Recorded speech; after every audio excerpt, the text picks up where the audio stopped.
अनीक भाई, पहले वो हमारे छोटे भाई हैं, अभी वो भाषण दे रहे थे अखलाकियात पे और करप्शन पे। अगर नून लीग भी ये बैरिस्टर साहब की बात फरमा रहे हैं आप कि राणा साहब की बात? भाषण दे, नहीं जी, राणा साहब की। अच्छा, राणा सिकंदर हयात साहब का अखलाकियात पर और करप्शन पर राणा साहब हमारे छोटे भाई हैं, अभी नए नए आए हैं, अभी भाषण दे रहे थे हमें अखलाकियात पर और करप्शन पर। अगर नून लीग भी करप्शन और अखलाकियात पर गुफ्तगू करे या भाषण दे तो फिर तो ये क़यामत की निशानी है। दूसरी बात देखें, गुजारिश ये है अनीक जी साहब, मेरे भाई को मैं सिर्फ इतनी बात कहूँगा, अभी ये चैलेंज दे रहे थे मुझे। देखें मियाँ नवाज शरीफ साहब, मरियम बीबी, मैं सिर्फ इनकी बात कर लेता हूँ, डिप्टी स्पीकर पंजाब असम्बली और स्पीकर पंजाब असम्बली, चारों हैं ना आपके। आप एक काम कीजिए कि इनको आप फैसल मस्जिद में ले आएँ, इनको आप बादशाही मस्जिद में ले आएँ, इनको आप सुप्रीम कोर्ट में लेकर आ जाएं, जहां आपका दिल चाहता है। ये कुरान पाक पे हलफ दे दें, हम मान लेंगे कि आप भाई सच बोल रहे हैं।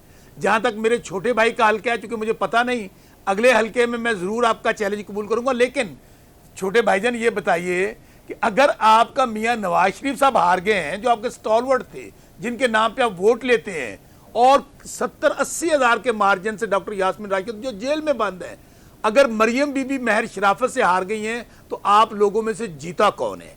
और दूसरी बात, मैं एक और, मेरे को यादाश्त कमज़ोर है साथ मेरे छोटे भाई की, शायद लंदन से चूँकि पढ़ के अभी वापस आए, मैंने सुना है भाईजान, मियाँ नवाज शरीफ साहब वज़ीर आला पंजाब, मियाँ शहबाज शरीफ साहब वज़ीर आला पंजाब, हमजा शहबाज शरीफ साहब वज़ीर आला पंजाब, मरियम बीबी वज़ीर आला पंजाब, और 30-40 साल आप लोग पंजाब में और मरकज में भी 3 दफ़ा वज़ीर आज़म मियाँ नवाज शरीफ साहब और आप 2 दफ़ा मियाँ शहबाज शरीफ साहब। गुफ्तगू आप इस तरह कर रहे थे शायद आप पहली बार हुकूमत में आए हैं। तो हालत ये है, अगर तुम एडे ही चंगे होंगे राणा साहब तो तुहाड़ियां जमानतां जब्त ना हो जांदियां।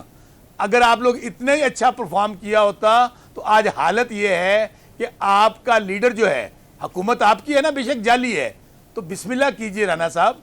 हमारी एक एप्लीकेशन मौजूद है सुप्रीम कोर्ट में चीफ जस्टिस काजी फाइजा साहब के पास, बनवा दीजिए फुल बेंच। दोनों चैलेंज है आपको, फुल कोर्ट बनवा दें, लाइव प्रोसीडिंग दिखाएं, दूध का दूध पानी का पानी हो जाएगा। या जहां पर आप मियां, मैं किसी और की बात करता ही नहीं, मैं मियां नवाज शरीफ, मरियम बीबी और शहबाज शरीफ की बात कर लेता हूं, तीनों आपके लीडर हैं। आप जहां हलफ देना चाहें या हमसे लेना चाहें, हम हाजिर हैं। तो दूसरी बात, अभी आप बात कर रहे थे कि पंजाब में बड़ी तब्दीली आ गई, बहुत बहुत ज़बरदस्त तब्दीली आ गई। हालत यह है कि आप अवाम में जाने के काबिल नहीं हैं, आप अवाम को मुंह नहीं दिखा सकते। किसानों का आपने जो मुआशी कत्ल किया, मैं छोटा सा किसान हूँ राणा साहब, कभी जाके उनके आंसू पूछिएगा बेचारे। आज हालत यह है कि आपका 70-80% किसान है पंजाब में, आपने उनसे गंदम का एक दाना नहीं खरीदा, और केपी हुकूमत उनसे गंदम खरीद रही है। और नाजी साहब, आप सहाफ़ियों को भी मुबारकबाद हो, क्योंकि ये जब भी हुकूमत में आते हैं, वो आप तो खैर हैं ही जाली हुकूमत और फॉर्म 47 की, ये हमेशा ऐसे काले कवानीन बनाते हैं। आप सहाफ़ियों को पहले 100 दिन में ये मुबारकबाद हो कि आपके खिलाफ काला कानून बन गया। वजह डर है, घबराहट है, दहशत है कि भाई सच बोलेंगे